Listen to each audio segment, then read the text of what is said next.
Salam SFD, semangat fraternitas Dina. Oke, halo semuanya, anak-anak Pak Guru yang ganteng dan cantik, apa kabar kalian?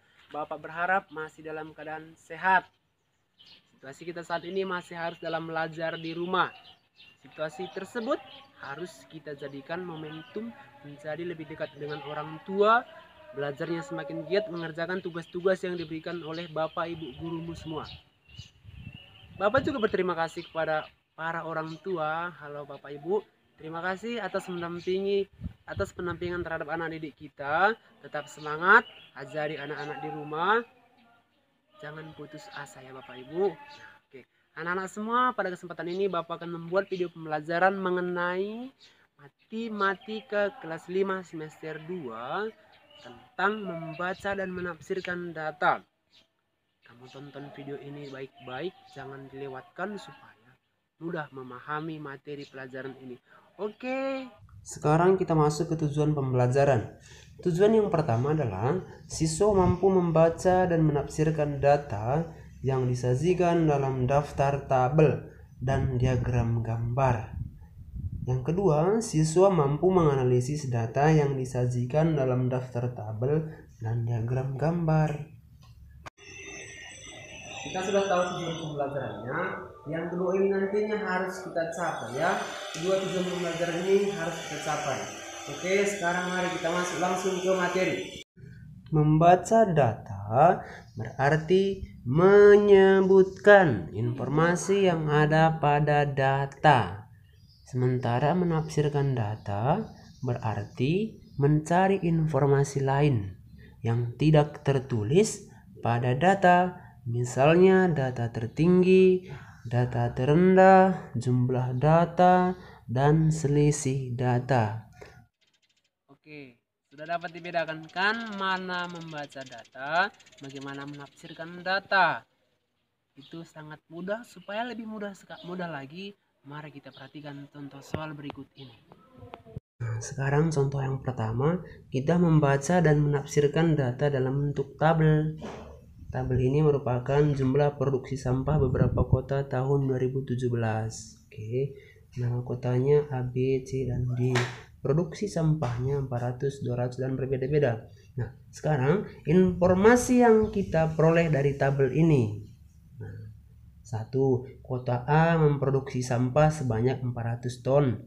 Kota B 250 ton. Kota C 100 ton, dan seterusnya, yakni D 300 ton. Itulah kita membaca data. Kenapa? Karena jelas dituliskan nama kota A memproduksi sampah 400 ton. Sementara bagaimana dengan poin yang kedua? Produksi sampah paling banyak adalah kota A. Nah, di bagian poin kedua, disitulah kita menafsirkan data. Kalau ini tadi kita membaca data, yang kedua ini kita menafsirkan data. Kenapa menafsirkan data? Karena informasi tersebut kita ketahui setelah kita perhatikan. Setelah kita lihat, tidak ada tertulis, namun dari data tersebut kita bisa melihat yang paling banyak itu adalah 400 ton dan bertepatan di kota A. Nah, itulah menafsirkan. Contoh lain tentang menafsirkan data. Produksi sampah kota C dan kota D itu 400 ton. Kenapa? Karena 100 dengan 300 dijumlahkan 400. Itu juga kita menafsirkan data. Tidak ada dituliskan di sini, namun setelah kita mati, kita cerna, kita lihat secara teliti, kita mengetahui bahwasanya produksi sampahnya itu C dan D adalah 400 ton. Itu perbedaan membaca dan menafsirkan, anakku. Bagaimana kira-kira? Dapat dimengerti? Tentunya dapat ya. Oke, contoh soal sudah dibahas. Jadi sekarang waktu kamu untuk belajar sendiri. Bapak akan siapkan soal latihan kamu. Kamu kerjakan ini ya. Setelah nanti kamu kerjakan, baru dilanjutkan videonya. Artinya saat kamu mengerjakan soal ini, kamu jeda dulu videonya. Setelah selesai baru nanti dilanjutkan apakah hasil kerjamu benar atau tidak. Oke, ayo.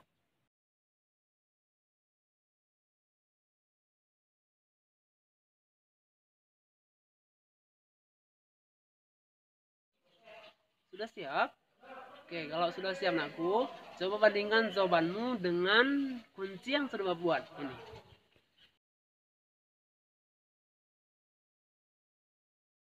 Sekarang mari kita masuk ke latihan yang kedua mengenai diagram gambar ini tadi. Apakah masih sama seperti yang tadi, masih benar atau tidak? Tantangan kali ini agak sedikit lebih payah, tapi itu akan kita selesaikan apabila kita lebih giat.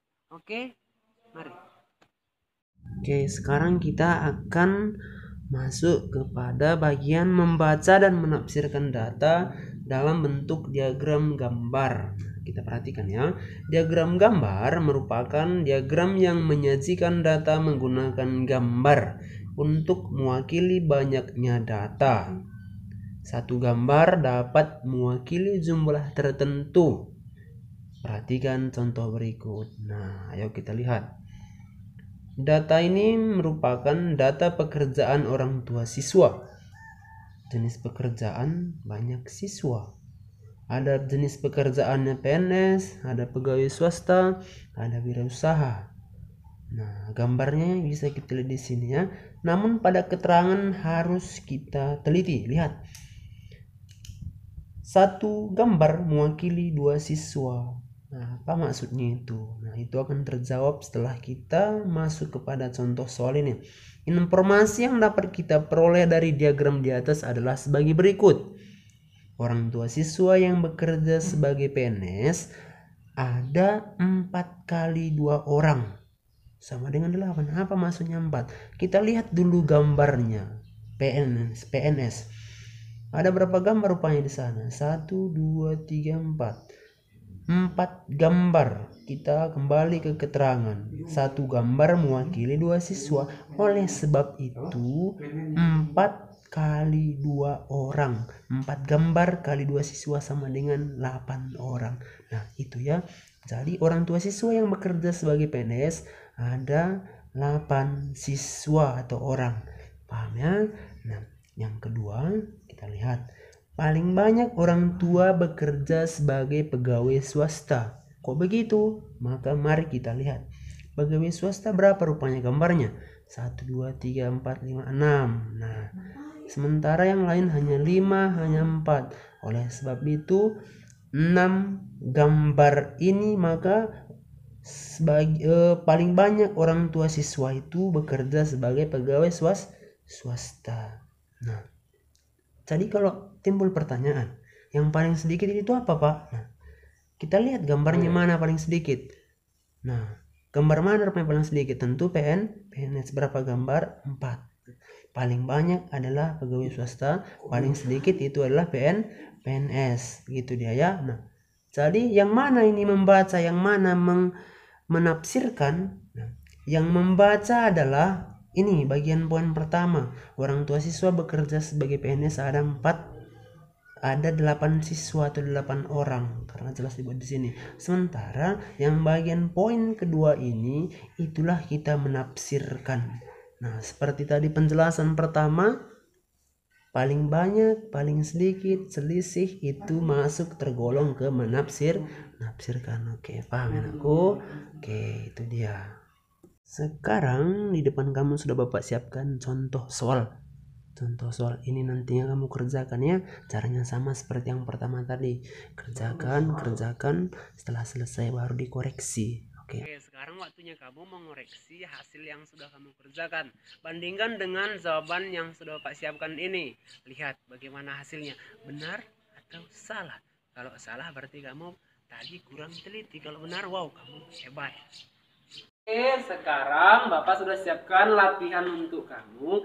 Kamu selesaikan latihan ini anakku. Kerjakan dengan benar, jangan malas-malas. Karena ini latihan terakhir pada pelajaran kita ini. Kerjakan dengan benar, semangat! Itu dia ya, kita sudah membahas pelajaran kita hari ini. Semoga bermanfaat. Jika belum mengerti diulang-ulang kembali. Boleh ditanya Pak gurunya melalui WA atau WA grup orang tua kita. Ataupun boleh juga komentar nanti di kolom komentar di bawah ini. Oke, cukup sekian dan terima kasih. Dadah!